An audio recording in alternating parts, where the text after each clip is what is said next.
আসসালামু আলাইকুম। সবাই কেমন আছেন? আশা করছি সবাই অনেক ভালো আছেন।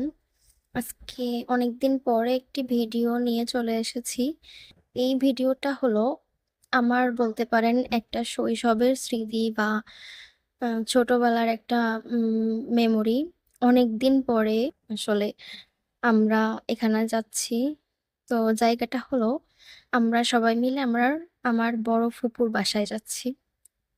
তো আ এখানে হচ্ছে আমি আমরা ৩ বোন, আব্বু, আম্মু এবং আমার ছোট ফুপিও সাথে ছিল এবং ছোট ফুপির ছেলেও ছিল সাথে। সে আমাদেরকে ছাড়া কোথাও ঘুরতে যেতে ভালো লাগে না। আমাদের সাথে ঘুরতে তার খুব পছন্দ। তারপর আমরা সবাই মিলে বড় ফুপুর বাসার উদ্দেশ্যে রওনা দিলাম। সবকিছু উম টাইম বা সবকিছু গুছিয়ে নিয়ে আমরা রওনা দিলাম এবং আমার যেদিন যাবো তার আগের দিন থেকেই কেন জানি না খুব বেশি মনে পড়ছিল যে আমি গল্প করছিলাম আম্মুর সাথে বা ফুপির সাথে, ছোট ফুপির সাথে যে আমরা যখন ছোটবেলাতে যখন আমাদের বার্ষিক পরীক্ষা শেষ হয়ে যেত ডিসেম্বর মাসের দিকে, তখন আমরা শুধু অপেক্ষায় থাকতাম যে আমরা কখন আমাদের পরীক্ষা শেষ হবে আর কখন আমরা বড় ফুপির বাসায় যাবো। আর এদিকে আ বড় ফুপির ছেলে মানে আমাদের ভায়া বা আমরা সব ভাই-বোন মিলে একসাথে হবো। ছোটবেলার এই মুহূর্তগুলো আসলে সত্যিই ভুলে যাওয়া অনেক কঠিন। কারণ আমরা শুধু আ অপেক্ষায় থাকতাম যে কখন আমাদের রুটিনের শেষ পরীক্ষাটা হবে আর কবে আমরা এখানে রওনা দিব। আমার চাচাতো ভাই, আমি, আ আমার ছোট ফুপি সবাই মিলে আমরা বড় ফুপির বাসায় ঘুরতে যেতাম। কারণ আমাদের দূরে বলতে তেমন একটা কোথাও ঘুরতে যাওয়ার জায়গা ছিল না। আর আ এখানে গেলে আমরা খুবই খুশি হতাম। আর কারণ জায়গাটাও সুন্দর। আর আমার বড় ফুপির বাসাতে গেলে সবাই মিলে একসাথে মজা করতে পারি। তারপরে অনেক কিছু দেখা যায়। যেমন বাড়ির পাশে নদী আছে, নৌকা আছে। এগুলো আমরা খুব এনজয় করতে পারি। তারপর এই যে আব্বু আমাদেরকে নিয়ে যাচ্ছিল আম ড্রাইভ করে। আর আমরা যাচ্ছিলাম একটা অন্য রাস্তা দিয়ে। আমরা সচরাচর যে রাস্তা দিয়ে যেয়ে থাকি সেই রাস্তা এটা না। এটা শর্টকাটে যাওয়ার জন্য আব্বু আসলে অন্য রাস্তা দিয়ে আমাদেরকে নিয়ে যাচ্ছিল। কিন্তু আ রাস্তাটা এত সুন্দর ছিল যে চারিদিকে শুধু সবুজ আর সবুজ। তাই জন্য আমিও এটুকু রেকর্ড করেছি। আর খুবই সুন্দর লাগছিল দেখতে।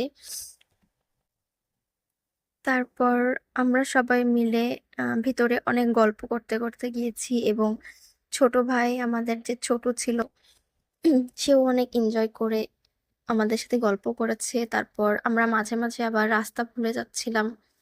আ এদিক থেকে সেদিক আজকে মানে এই যে রাস্তা দিয়ে যাওয়া হয় সচরাচর এই রাস্তা দিয়ে যাওয়া হয় না তো।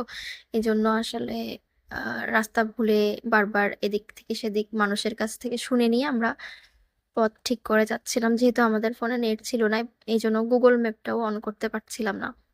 তারপর আ আমি তো এগুলো রেকর্ড করতেই থাকি। আর আমার হচ্ছে আমি যাওয়ার সময়ও এই গল্পটা বারবার বলছিলাম যে, আমরা সবাই মিলে খুব মজা করতাম।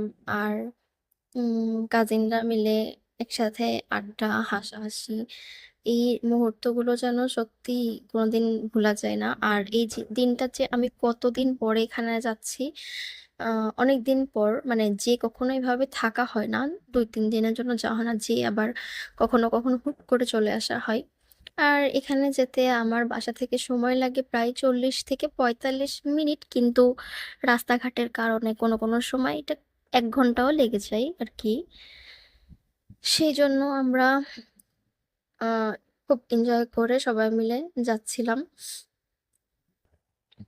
তারপর আম এখানে এই যে চারিদিকে আঁকাবাঁকা রাস্তার জন্য আসলে আ এখানে কোথাও দিক ঠিক করা যাচ্ছিল না যে কোন দিকে আসলে মেইন রোডটা উঠছে আর কোন দিকে আ উঠছে না। এজন্য ভুল করে একবার আমার আব্বু আ ব্যাকে চলে গিয়েছিল এবং পরে ভুল করে আবার সামনের দিকে ঘুরিয়ে আবার আ ঠিক পথে আনা লাগছে।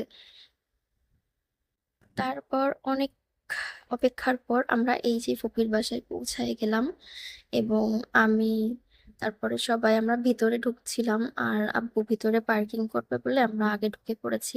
এই যে আমরা সবাই বসে আছি আর গল্প করছি একজন আরেকজনের সাথে।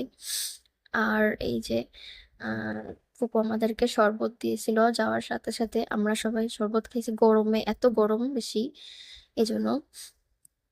তারপর এই যে আমাদেরকে রেখে আবার আব্বু আম্মু বাসার উদ্দেশ্যে রওনা হবে, কারণ বাসায় কেউ নাই। তারপর আব্বু আম্মু বিকালের দিকে বাসার উদ্দেশ্যে রওনা হয়ে গেল এবং আমরা সবাই থেকে গেলাম, আমি, ছোট ফুপি আর আমরা 3 বোন।